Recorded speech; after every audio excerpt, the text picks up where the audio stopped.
નમસ્કાર, આપ જોઈ રહ્યા છો સ્પાર્ક ટુડે ન્યૂઝ। સુરતના કઠોદરામાં પ્લેન ક્રેશ થયું હોવાની વાત ફેલાતા લોકો પ્લેન જોવા દોડી આવ્યા। પ્લેન ક્રેશ થયું હોવાની વાત માત્ર અફવા જ હતી।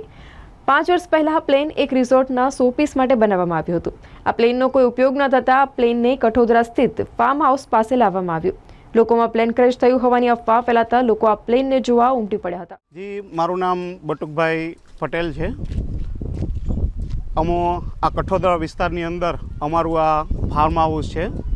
સોશિયલ મીડિયાની અંદર કાલ રાતનો એક મેસેજ વાયરલ થયેલો છે કે કઠોદરા રોડ પર આ એક એરોપ્લેન ક્રેશ થયેલું છે, પણ બિલકુલ એવું કશું છે જ નહીં। આજથી 5 વર્ષ પહેલાં એક રિસોર્ટ માટે આ પ્લેન એક બીજી જગ્યા પર લાવેલા, તો એ લોકોને ત્યાં એ પ્રોજેક્ટ બંધ રહેતા આ પ્લેનને અમો લોકો આ કઠોદરા રોડ પર આવેલું અમારું આ જેમ ફાર્મ પર અમારા શોપીસ માટે માત્ર ને માત્ર લાવેલા છીએ।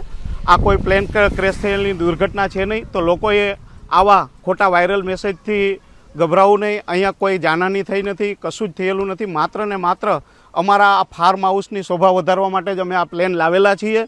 બીજું કે કાલે રાતના અહીંયા માહોલ થોડો એવો હતો કે રોડ જામની ને આવી બધી સમસ્યાઓ હતી, એટલે અમે અમારા પ્લેનને જે મૂળ જગ્યાએ પર રાખવાનું હતું ત્યાં રાખી શક્યા નથી।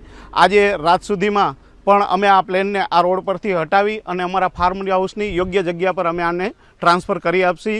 અસ્તુ વંદે માતરમ।